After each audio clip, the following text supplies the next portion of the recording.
El poder de la esperanza. Así hemos titulado el sermón en la mañana de hoy, mis queridos hermanos, el poder de la esperanza. Filipenses capítulo 1, versículos 19 y 20, dice la Escritura: porque sé que por vuestra oración, la suministración del Espíritu de Jesucristo, esto resultará en mi liberación, conforme a mi anhelo y esperanza de que en nada seré avergonzado, antes bien, con toda confianza, como siempre, ahora también será magnificado Cristo en mi cuerpo, o por vida o por muerte. Vamos a orar. Señor, nosotros te damos muchas gracias porque tu pueblo está reunido hoy en esta mañana en tu iglesia para adorarte. Te damos gracias porque nos has permitido nuevamente congregarnos, aunque seamos pocos. Pero somos, Padre, un grupo unido para adorar tu nombre. Y yo sé, Padre, la palabra enseña, todos conocemos que donde están 2 o 3 reunidos en tu nombre, puestos de acuerdo, allí estás tú en medio de nosotros. Aquí estás tú, oh Dios, ahora. Gracias. Mira tu palabra, Dios, que queremos anunciar y predicar. Oh Dios, rogamos que tu Espíritu Santo sea nuestro auxilio y ahora venga, oh Dios, como el guía que lleva a la verdad de tu palabra a cada uno de nuestros corazones. Y nosotros podamos, oh Dios, interpretar tu palabra espiritualmente, con discernimiento espiritual. Podamos, oh Dios, ser inspirados y alentados por él, exhortados, oh Dios, en este tiempo. En el nombre de Jesucristo. Amén. El poder de la esperanza. La carta a los filipenses, ustedes saben, fue escrita por Pablo desde la prisión. Pablo estuvo preso en distintos lugares y de formas diversas. Pablo primero fue apresado en Jerusalén, la Biblia dice que fue llevado a Cesarea. Allí estuvo 2 años en Cesarea. Apeló a César y fue llevado a Roma.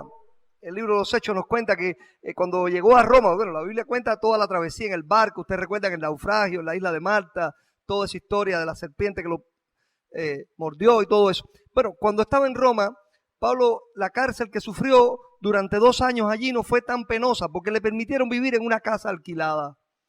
Y desde esa casa, desde esa prisión, que naturalmente era prisión y tenía guardias y todo lo demás, pero no fue una prisión tan cruda para él como lo había sido Cesarea o como fue después. En ese tiempo, él escribe esta carta a los filipenses. Pero después Pablo fue liberado, siguió predicando, aunque ya no se registra en la Biblia cómo ni dónde, hasta que fue encarcelado nuevamente, y ahí ya sí fue una cárcel muy dura para él, y fue cuando él fue condenado a muerte. Cuando él escribe esta carta, él tiene una esperanza clara. Él estaba seguro de que algo iba a suceder y es que Dios iba a permitir que él fuera liberado. Y él le dice, yo sé, porque sé. Esa palabra, porque sé, muestra seguridad, muestra convicción. Él sabe que será liberado de su prisión. Él dice, yo sé, porque sé que por vuestra oración, por la suministración del Espíritu de Jesucristo, esto resultará en mi liberación. La palabra liberación ahí que en el hebreo original es salvación, en el griego, salvación. Pero todos los eruditos saben que ahí la palabra salvación no se refiere a salvación espiritual, sino a la liberación de la cárcel en su contexto.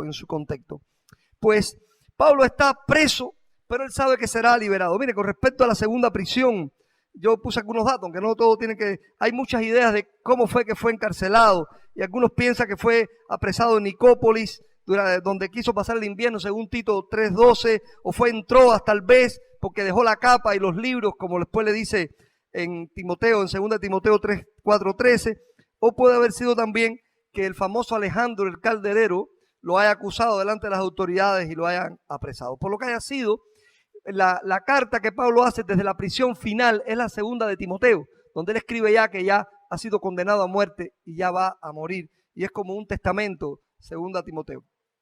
Hermano, hay evidencias internas y contextuales para afirmar que esta carta a los filipenses, escrita en su primer encarcelamiento, Pablo después fue liberado. Pablo después fue liberado. O sea que esta convicción, esta esperanza que él tenía, se cumplió. Llegó a ser liberado y además de eso, con su esperanza de que esto sucediera, él alentó a los filipenses sobre las cosas que venían y demás. Nuestra esperanza en el Señor, hermano, no está basada en falsas expectativas. No está basada en falsas expectativas, sino en una fidelidad real de Dios que ha sido probada en la historia y ha sido probada en nuestra historia de vida.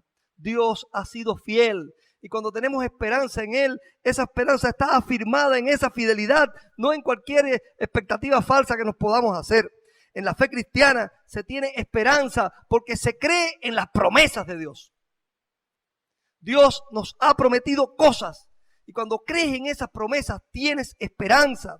Si tienes fe en Dios que hizo la esperanza, que hizo la promesa, entonces tú tendrás esperanza. La seguridad de la esperanza descansa en la confianza en aquel que hizo la promesa. En las promesas tenemos esperanza. En el Dios que hizo la promesa tenemos fe. Tenemos fe. Lo que vengo a proponer en esta mañana es que vivamos la fe cristiana con total esperanza de que Dios obrará a nuestro favor. Vivamos la fe cristiana con total esperanza de que Dios obrará a nuestro favor. ¿De qué tipo de esperanza estamos hablando? Vamos a ver 4 aspectos aquí. Esperanza con seguridad en la respuesta de Dios a la oración de la iglesia. Una esperanza con seguridad total de que Dios responde a la oración de la iglesia.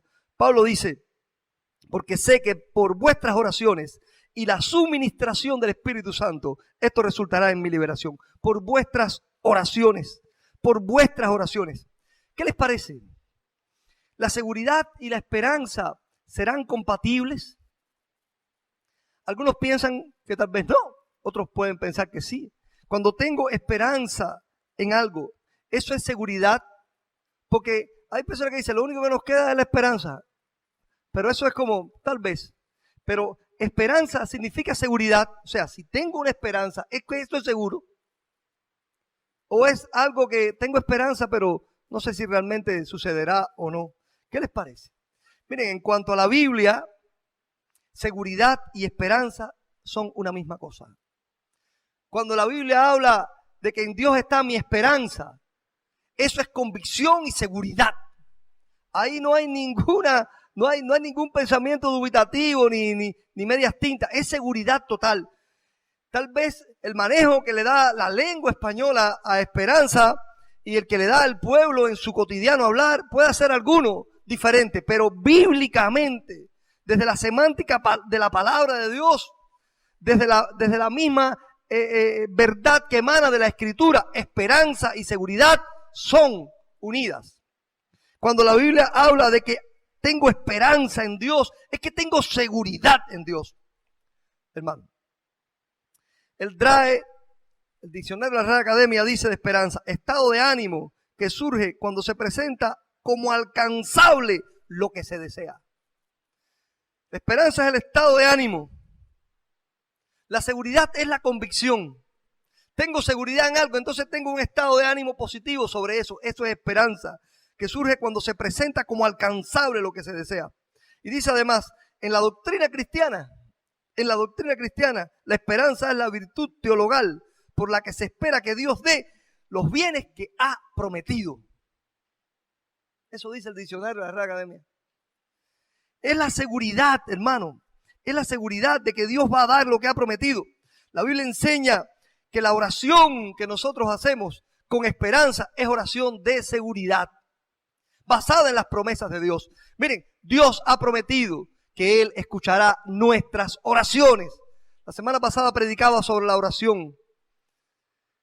Y cuando allí oró Salomón en el templo, Señor, yo sé que tú, cuando tu pueblo se humille en este lugar, tú oirás desde los cielos. Miren, 3 o 4 veces repite eso. Y al final, Dios, la nube desciende, el Chequiná de Dios llena el templo y Dios dice, si se humillare mi pueblo, sobre el cual mi nombre es invocado. Dice, yo oiré desde los cielos. Hay una promesa de Dios en oír. Jesús dice, pedid y se os dará. toda oración que un hombre haga, que una mujer haga, que un creyente haga, que un niño haga en esta tierra con fe en Dios, con una relación con Jesucristo, será escuchada por Dios. Y habrá respuesta de Dios. Respuesta, bueno, la semana pasada yo hablé de respuesta. Sí, no, espera o déjame enseñarte a enfocar bien lo que estás pidiendo. La oración será escuchada. Jesús dice en Mateo 18, 19 y 20, ahorita oraba así, dice, otra vez os digo, que si dos de vosotros se pusieren de acuerdo en la tierra acerca de cualquier cosa que pidiereis, le será hecho por mi Padre que está en el cielo. Cuanto más la oración del grupo. O sea, Jesús nos enseña a orar en privado. Cuando tú vayas a orar, entra en tu aposento y cerrada la puerta, ora en secreto a tu Padre que está en secreto y Él te recompensará en público. Pero Jesús también enseña a orar en grupo. Ellos oraron en grupo.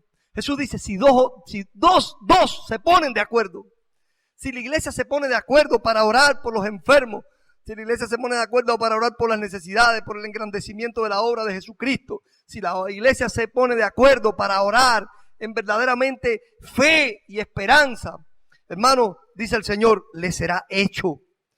Porque donde están 2 o 3 congregados en mi nombre, allí estoy yo en medio de ellos. Miren, conforme a esa regla, la iglesia de Filipenses oraba por Pablo. Y Pablo oraba por la iglesia de los filipenses, como le dice al principio. Pablo fue un hombre de oración, confiaba en la oración, tenía testimonios de fruto en la oración. Él tenía esperanza en la acción directa de Dios como respuesta a las oraciones. Se sentía que Dios obraba a favor de él cuando él oraba.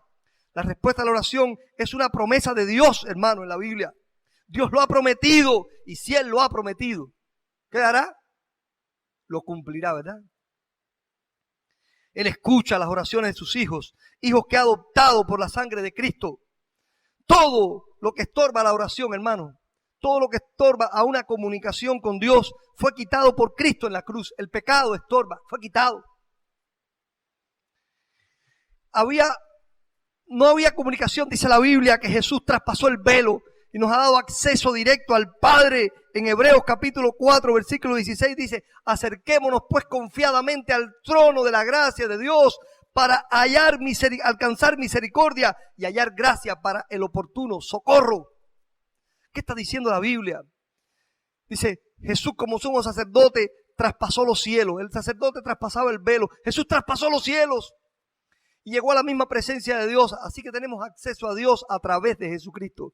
Siempre enseño esto, oramos en el nombre de Jesucristo, porque si no es a través de Jesucristo, no hay posibilidad de hablar con Dios. La Biblia dice que entre Dios y los hombres hay un solo mediador, Jesucristo, no hay más. La gente estaba orando a la Virgen el otro día.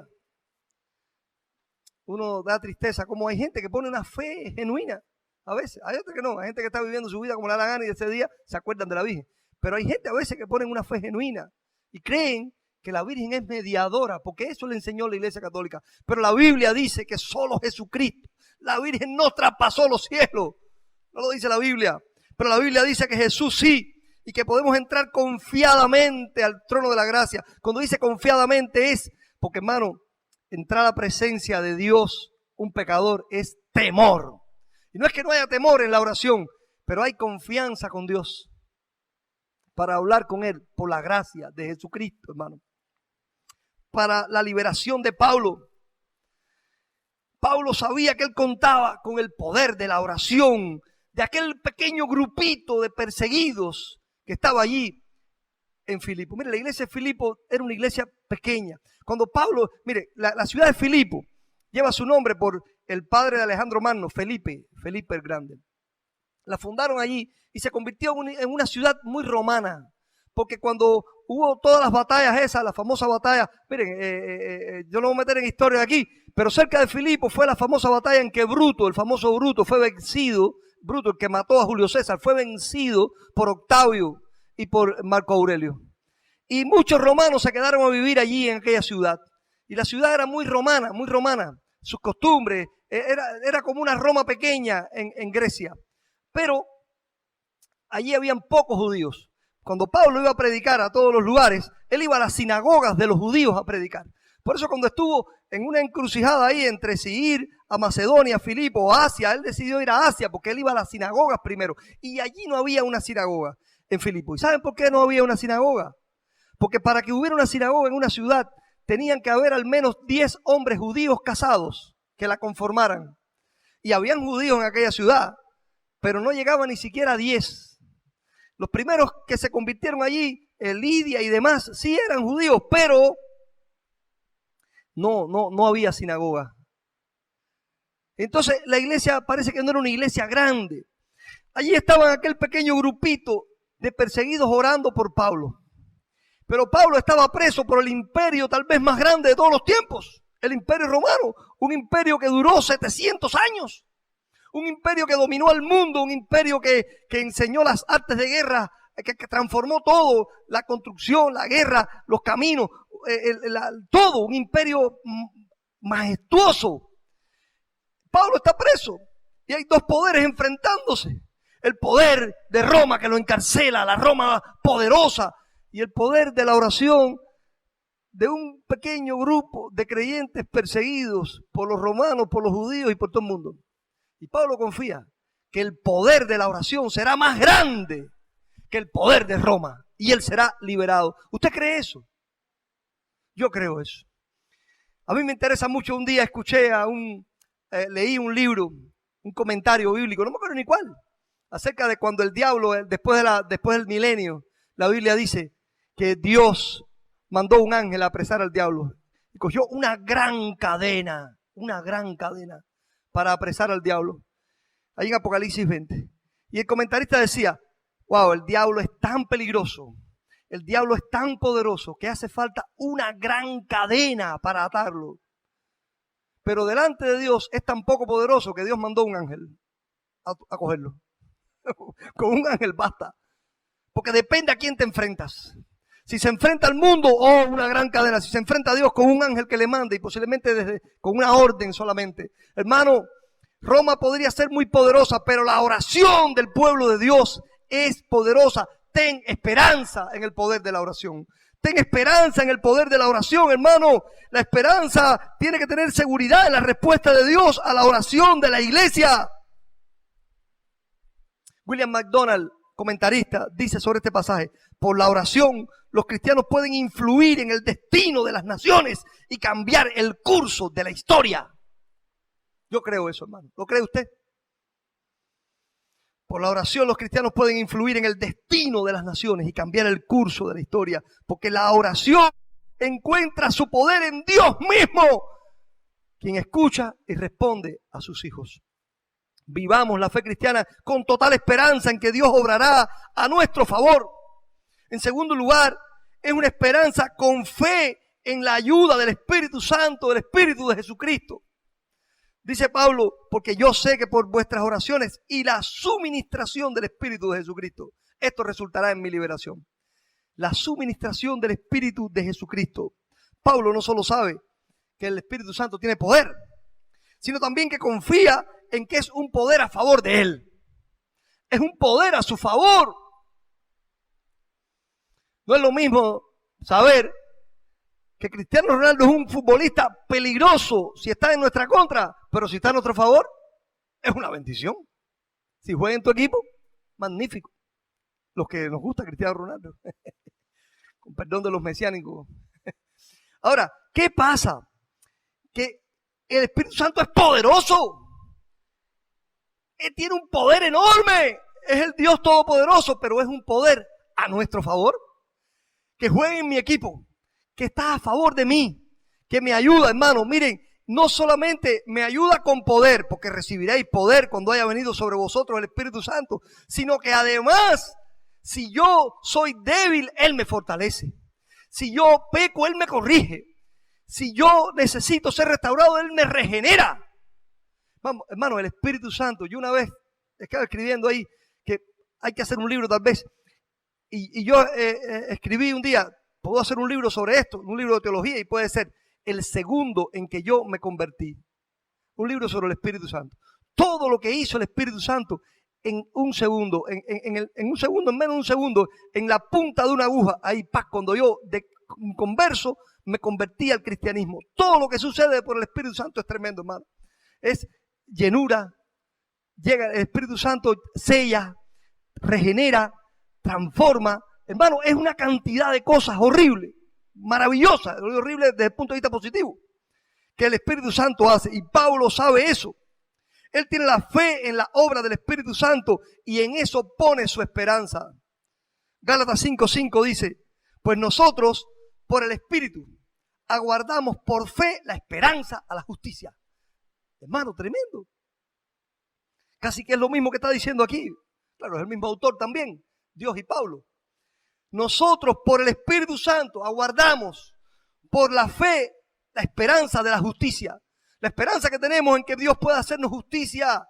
Y Pablo dice, yo estoy preso aquí injustamente. La esperanza que tengo de que Él me va a liberar y va a hacer justicia en mi vida es por el Espíritu Santo, por el poder del Espíritu Santo. Es multiforme la manera en que obra el Espíritu Santo en el creyente, desde darle palabra adecuada, capacitarlo para mantenerse firme en cualquier circunstancia, obrar el milagro de cambiar las cosas, haciendo posible lo imposible. La Biblia dice claramente en muchos pasajes sobre la obra del Espíritu Santo a nuestro favor. Si creemos con fe, tendremos una gran esperanza, hermano, en lo que Él hace a nuestro favor. La gente solo piensa a veces en el Espíritu Santo como sencillamente algo que para darte poder para hacer un milagro, sanar, curar, no sé, hablar. Pero hay muchas más cosas que el Espíritu Santo hace. El poder que el Espíritu Santo nos da bíblicamente es para anunciar la verdad de su palabra, pero también para estar firme en las tribulaciones, en los problemas, para confiar en su obra a favor de nosotros, poder para testificar, palabras para hablar, renovación, revelación de la verdad, consolación en la tribulación, obra en la iglesia para acrecentarla y fortalecerla. Los creyentes son regenerados y renovados y mantenemos el gozo en las tribulaciones gracias al Espíritu Santo. Tengo muchos pasajes ahí que después ustedes pueden ver el sermón en el chat o demás. Ahí los tengo puestos. Afirma tu esperanza, hermano, sobre la fe en la obra del Espíritu Santo. Los discípulos sintieron temor un día porque se sintieron desamparados cuando Jesús les dijo que Él se iba. Ahí en Juan capítulo 14 Jesús les dice a sus discípulos que Él se va al Padre, pero que no se preocupen porque Él preparará morada. Usted recuerda, ¿no? Y ellos están preocupados. Y algunos reaccionan de distintas maneras. Y Felipe dice, Señor, muéstranos al Padre, cuál es el camino. Y empiezan a hacer preguntas. Y Jesús ve la duda en ellos. Y Jesús les dice, yo me voy, pero yo no os dejaré huérfanos. Yo enviaré mi Espíritu. La Biblia dice el Espíritu Santo, Espíritu de Dios o Espíritu de Jesucristo, porque en definitiva Padre, Hijo y Espíritu Santo. Estamos hablando del mismo Dios, de un solo Dios. Hermano, hay que confiar en la obra del Espíritu Santo. Muchas cosas en la Biblia, muchos pasajes nos enseñan esa confianza. ¡Confía! Muchos hay que confían en sí mismos. Muchos hay que confían en su propia sabiduría, en su propio poder. Pero la Biblia enseña que es vano todo confianza en sí mismo, pero es inmenso, poderoso la confianza en el Espíritu. Dice Judas 20, pero vosotros, hermanos, edificados sobre vuestra santísima fe, orando en el Espíritu Santo. En el Espíritu Santo. Vivamos la fe cristiana con total esperanza de que Dios obrará a nuestro favor. ¿Qué tipo de esperanza? Por la oración, esperanza, seguridad de fe en la oración. Confianza, hermano, confianza, fe en la obra del Espíritu Santo. También esperanza con el anhelo de que Dios guardará nuestra dignidad. Dice Pablo en el versículo 20, porque conforme a mi anhelo y esperanza de que en nada seré avergonzado. Seré liberado conforme a mi anhelo y esperanza de que en nada seré avergonzado. Miren, el comentario Jamieson, Fawcett y Brown, estos tres comentaristas muy famosos, ellos dicen, el objeto de anhelo y esperanza que sigue corresponde a mi liberación. O sea, cuando Pablo dice, conforme a mi anhelo en esperanza de que nada seré avergonzado, se refiere a su liberación. Durante su liberación, mientras lo liberan y mientras llega esa liberación, él confía, tiene esperanza, anhelo y esperanza de que no será avergonzado, no será confundido. ¿A qué se refiere? Dice, en que nada tengo por qué avergonzarme de mi obra para Dios ni de su obra en mí. O no seré nada defraudado en mi esperanza, sino que la realizaré plenamente. Asimismo, el vocablo traducido confundido, avergonzado, puede ser confundido o avergonzado. No seré avergonzado, sino que podría dar siempre un denodado y claro testimonio de Cristo. O sea, tengo un anhelo y esperanza de que yo me mantendré firme y que no cambiaré mi fe y que nadie va a poder avergonzarme. Miren, que la gente intente avergonzarte y que tú te avergüences son dos cosas distintas. Burladores siempre hablan. Que tú te dejes influenciar por eso y te sientas avergonzado, eso es otra cosa. Cuando Pablo dice ahí en Romanos, porque no me avergüenzo del evangelio, no importa cuánta gente pueda querer hacerlo, cuánta gente pueda negar al Dios verdadero, pero yo siento verdaderamente orgullo, sano, dignidad de ser un hijo de Dios y de tener esta esperanza y esta confianza. De tener esta esperanza y esta confianza. Un día el rey Senaquerib rodeó Jerusalén. El rey Ezequías se mantuvo firme en su Dios. Y el rey Senaquerib mandó ahí a un paladín, el Rabsaces, le llamaban, un jefe que hablaba y le dijo al pueblo, ¿qué confianza es esta en que te apoyas? ¿Qué confianza es esta en que te apoyas? Dime. En Jehová, mira los dioses de las naciones, en el Dios de ustedes, mira los dioses de las naciones, nosotros hemos atrapado a las naciones, hemos destruido sus dioses. Ezequiel hizo una carta, vio la carta aquella, fue delante de Dios al templo, la puso ahí y le dijo, mira Dios, la carta que ellos han escrito. Pero los dioses que ellos destruyeron eran imágenes hechas por hombres, pero tú eres el Dios verdadero y en ti confiamos. Hermano, cualquiera puede querer avergonzarte de tu fe y decirte, ¿en qué tú confías? Pero nosotros sabemos en quién confiamos y en quién pusimos nuestra esperanza. Dios promete la protección divina de nuestra integridad cristiana. La historia nos cuenta el testimonio de muchos cristianos que murieron por su fe con tal dignidad que los que presenciaron su muerte fueron llevados a los pies de Jesucristo. Hay un poder tremendo que Dios da a un mártir, a una persona que por su fe sufre penalidades. Un poder increíble que hace que la persona sienta una serenidad que confunde a los oponentes, a los que quieren infringirte tu sufrimiento. Una firmeza y convicción en Jesucristo pasmosa, hermano, pasmosa, de un creyente. Hace un tiempo se hizo viral en el mundo un cristiano que fue asesinado por unos, los ISIS, pero fue de los últimos, un hombre de ahí del egipcio, de la zona de la península del Sinaí, un hombre que era próspero económicamente y que fue llevado, pero que publicaron cómo lo mataron. Con una serenidad tremenda, ese hombre inclinó su cabeza para que se la cortaran. Con una serenidad pasmosa que la gente quedó impactada, sin suplicar, sin gritar, sin pedir. Tremendo, hermano. Miren, uno de los hombres más influyentes de la historia del cristianismo, uno de los hombres más influyentes incluso en la historia de la humanidad, fue un holandés llamado Menno Simons.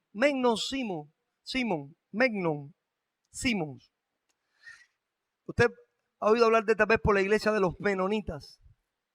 Simón fue un sacerdote católico con una vida disoluta completamente. Él cuenta que mientras era sacerdote católico, él jugaba naipe, bebía, se emborrachaba y era como los sacerdotes católicos de la Edad Media, un total borracho y delincuente. Pero Simón un día fue, de alguna manera, a leer la Biblia, a ver qué decía la Biblia. Empezó a leer la Biblia y empezó a sentir cierta inclinación hacia estudiarla. Pero seguía en su vida disoluta y siguió por ella por varios años, hasta que fue testigo del martirio de un anabautista. Un hombre llamado Sikke Snyder. Sikke Snyder fue condenado a muerte por fue decapitado. Se me enredó la lengua. Decapitación, ¿así? Y él fue testigo como sacerdote católico allí. La dignidad que mostró ese anabautista. La fe. Fue condenado porque se bautizó adulto. Porque eran los rebautizadores. Los anabautistas son los antecesores de los bautistas. Nosotros nacemos teológicamente y doctrinalmente más de ellos, aunque también desde el punto de vista eclesiástico, desde los separatistas ingleses. Pero Menno Simons fue impactado por la fe de ese hombre, cuando vio a ese hombre morir por su fe, con esa dignidad, con esa pasmosa tranquilidad, con esa fe total en lo que había hecho, sin negar al Señor, sin arrepentirse, sin aceptar del sacerdote católico el arrepentimiento católico y bautizarse o abandonar la mala fe, sino que murió con dignidad. Eso impactó a Menno Simons. Lo impactó de una manera tremenda. Pablo decía, la confianza, la esperanza que tengo de mi anhelo de que en nada seré avergonzado, por vida o por muerte, sea que viva, sea que muera, yo voy a mantener una dignidad, porque Dios me va a dar esa dignidad cristiana en todo momento, hermano. Hermano, cuando ese hombre murió, Menno Simons fue tan impactado, que él fue rápidamente a la Biblia que tenía a buscar allí, porque este hombre tenía esa convicción sobre el bautismo, y no encontró en ningún lugar el bautismo infantil. Empezó a estudiar, fue al sacerdote que era como un obispo para él, le preguntó y no me pudo convencer, no pudo buscarme un texto para sustentar el bautismo. Así que decidí abandonar la Iglesia Católica y convertirse en un perseguido más. En alguien que después había un premio como de 100 ducados, algo así, de la moneda de aquel tiempo, que era una cantidad de dinero tremendo por capturarlo a él. Anduvo predicando por todas las iglesias que estaban en los campos escondidas, donde estaban las ciudades, y se convirtió en un hombre tan influyente que los anabautistas se le cambió el nombre, se le puso menonitas. Menonitas. Dios guardó la dignidad cristiana de Simken Snyder y salvó con su testimonio la vida de Menno Simons. Posteriormente, Simons es considerado como uno de los más grandes teólogos y hombres más influyentes de Europa en toda la historia. Hermano, Pablo tenía esa seguridad, esa confianza, esa esperanza. En nada seré avergonzado. Por último, vivir la fe cristiana con esa esperanza, hermano, de que Dios obrará a nuestro favor. ¿Qué tipo de esperanza? Esperanza con confianza en la exaltación de Cristo en nosotros. Dice Pablo al final. Antes bien, con toda confianza, como siempre, ahora también será magnificado Cristo en mi cuerpo, o por vida o por muerte. Antes bien, con toda confianza, como siempre tengo esa confianza. Ahora también será magnificado Cristo en mi cuerpo, ya sea por vida, por mi liberación o por muerte. Tengo la esperanza que voy a ser liberado, pero si por casualidad de mi esperanza yo me equivoqué y voy a la muerte, cualquier razón, Cristo va a ser magnificado, glorificado en mí. Aquí magnificado puede ser traducido también exaltado, honrado, glorificado.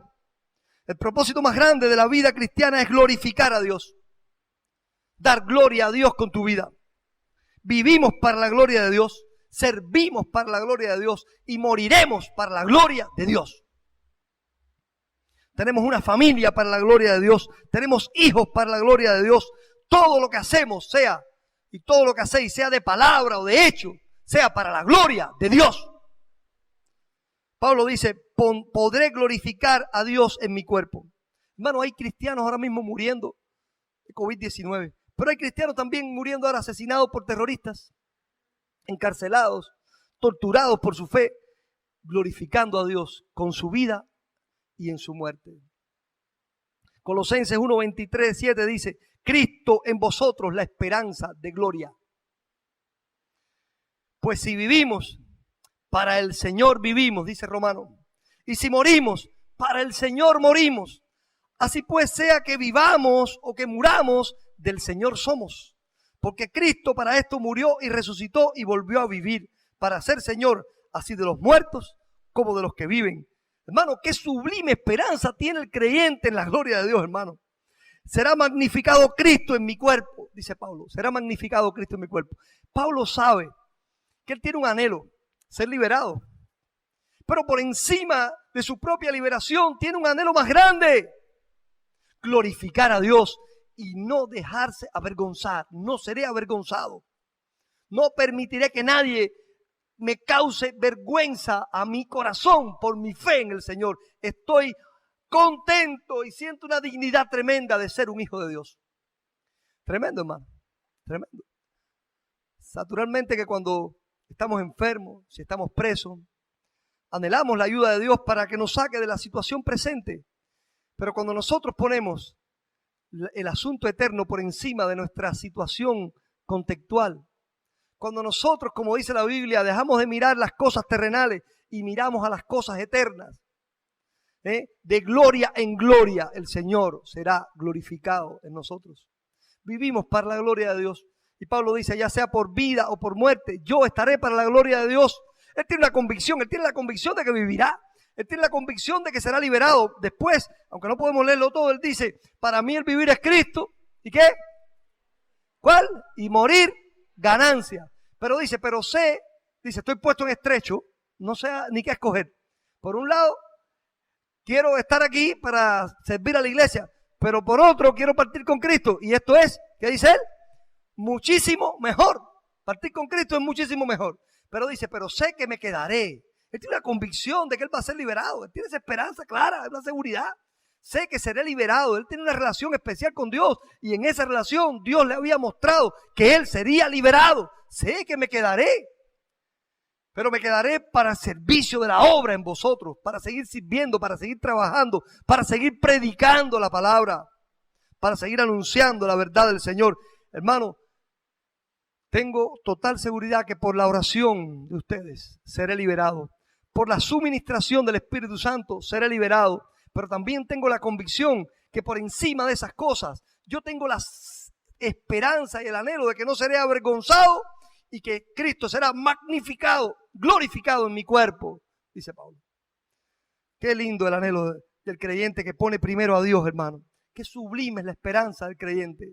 Sí, tengo esperanza en que Dios obrará en este mal presente que tengo, pero tengo mi vista puesta también en lo eterno, que pesa más, que es más importante y que trasciende más, y para lo cual yo quiero no ser avergonzado y magnificar a Cristo en mi cuerpo.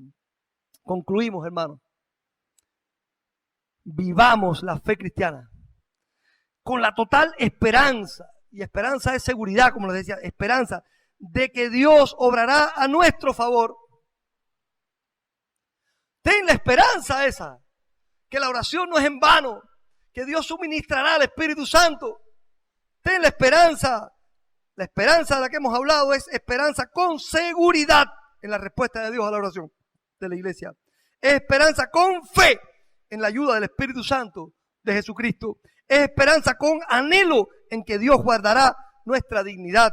Y es esperanza con confianza en la exaltación de Cristo en nosotros.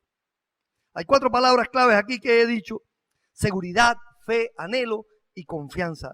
Seguridad, respuesta de la oración. Fe en la obra del Espíritu Santo. Anhelo de que yo voy a ser fiel y no seré avergonzado. Y confianza en que Cristo será glorificado, magnificado, exaltado por mi vida, en mi cuerpo. Ten esperanza y tendrás cada una de esas palabras obrando en tu vida. Seguridad, fe, anhelo y confianza. Este pasaje es comparable de alguna manera con 2 Timoteo 4, del 6 al 8. Escrito por Pablo en su último encarcelamiento. Esa carta a Timoteo, cuando ya él sabía que había sido condenado a muerte. Cuando sabía que ya era el tiempo de Nerón. Eso es el año aproximadamente el 66. Nerón reinó o fue emperador del 64 al 68, y en el 66 estaba la persecución contra los cristianos en su punto más alto. Pues allí él fue condenado a morir. Fue condenado a morir. No voy a dar los detalles, pero según la tradición, las cartas de Ignacio de Antioquía, de varios del siglo I y II, se cuenta que fue la cárcel donde estuvo, la vía Ostia donde fue matado y demás, decapitado y demás. Pero bueno, en este pasaje, Pablo sabe que no será liberado. Pablo sabe que ha llegado el tiempo de su partida. Él dice, el tiempo de mi partida está cercano. Él lo sabe, él lo dice. Anteriormente, cuando escribe a los Filipos, dice, yo sé que seré liberado, porque yo verdaderamente lo mismo me muero que vivo, pero sé que me quedaré porque me quedan muchas cosas por hacer todavía. Pero aquí dice, he acabado la carrera. Ya yo terminé. y dice, estoy listo para ser sacrificado. Y no es que no estuviera listo antes, sino que todavía él sabía que le quedaba tiempo porque tenía que seguir sirviendo. Se cumple el anhelo y la firmeza de su misión cuando él dice, he peleado la buena batalla, he acabado la carrera, he guardado la fe. Ese es el anhelo que yo tenía, de que iba a hacer estas cosas, de que iba a magnificar a Cristo en mi vida. Así que de pronto Pablo está con esa seguridad y esperanza en el premio que le dará el Señor por su gracia. Él dice, por lo demás, me está guardada la corona de justicia, la cual me dará el Señor juez justo en aquel día. Y no solo a mí, sino también a todos los que esperan su venida. Qué tremendo, hermano. Qué tremendo. Pablo tiene una seguridad.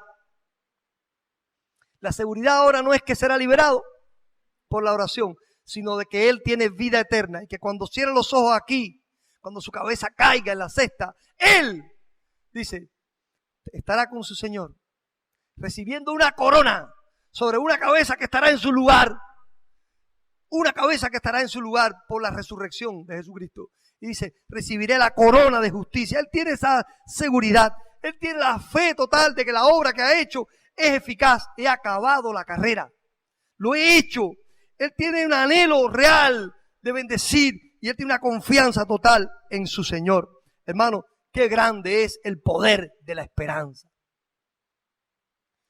Qué grande es el poder de la esperanza. Es el poder de la esperanza el que hace que un encarcelado crea, viva con la fe, la certeza de que será un hombre libre. Es la esperanza de un enfermo que aunque tenga la muerte delante, sabe o cree con confianza que el Espíritu Santo puede suministrar su liberación y su sanidad y que va a obrar a través de la oración de la iglesia. Qué hermoso es el poder de la esperanza, hermano. La esperanza cuando un creyente tiene seguridad, cuando un creyente cree con fe, cuando un creyente vive con su anhelo correcto y cuando un creyente descansa en la confianza que tiene en que glorificará a su Señor. La Biblia dice, la esperanza de los justos es alegría. La Biblia dice, la esperanza de los justos es solamente el bien. La Biblia dice, nos gloriamos en la esperanza de la gloria de Dios. La Biblia dice, la esperanza no avergüenza, porque el amor de Dios se ha derramado en nuestros corazones por el Espíritu Santo que nos fue dado. La Biblia dice, porque en esperanza fuimos salvos. Porque la esperanza que se ve no es esperanza, pero porque lo que alguno ve, ¿a qué esperarlo? Pero si aguardamos, si creemos. ¿Qué diferencia, hermano? La Biblia dice, gozosos en la esperanza. Joel, en el libro de Joel, en el Antiguo Testamento, uno de los profetas menores, él describe el juicio de las naciones en el capítulo 3 de su libro. Ese juicio tremendo, donde todo ocurrirá, una cantidad de juicio de Dios. Y allí describe un momento desolador cuando dice, el sol y la luna se oscurecerán. Es como que ya, todo terminó. Pero en ese mismo instante, seguido a esas palabras, él dice, y Jehová rugirá desde Sión, rugirá el león, rugirá desde Sión y dará su voz desde Jerusalén. Temblarán los cielos, temblará la tierra, pero Jehová será la esperanza de su pueblo y la fortaleza de los hijos de Israel. Todo ocurrirá, toda la desgracia, pero Jehová rugirá, como el león ruge a proteger a sus hijos, la leona, y dice, y será la esperanza de su pueblo y la fortaleza de los hijos de Israel. Hermanos míos, ahora permanecen la fe, la esperanza y el amor. Tengamos esperanza. Confiemos en el poder de la esperanza. En un mundo que vive en temor, nosotros, con total esperanza de que Dios obrará a nuestro favor, tenemos que vivir esta fe cristiana que nosotros tenemos, hermano. Entonces, ten esperanza y conoce el poder que esa esperanza tiene en ti y los cambios que puede hacer en nuestra nación. Que Dios nos bendiga, hermano. Vamos a orar. Oh Dios, gracias por la esperanza que has puesto delante de nosotros, por el anhelo ferviente que tenemos en esa seguridad, por nuestra manera de creer con fe, con confianza y de mantener este anhelo, oh Dios. Gracias por la palabra que das a tu pueblo de aliento en este tiempo. Ayúdanos a vivir llenos de esperanza. a no decaer nunca en la esperanza que tenemos en ti, que es una esperanza bienaventurada. Gracias. Te damos muchas gracias. En el nombre de Jesucristo. Amén. Que Dios les bendiga, mis hermanos.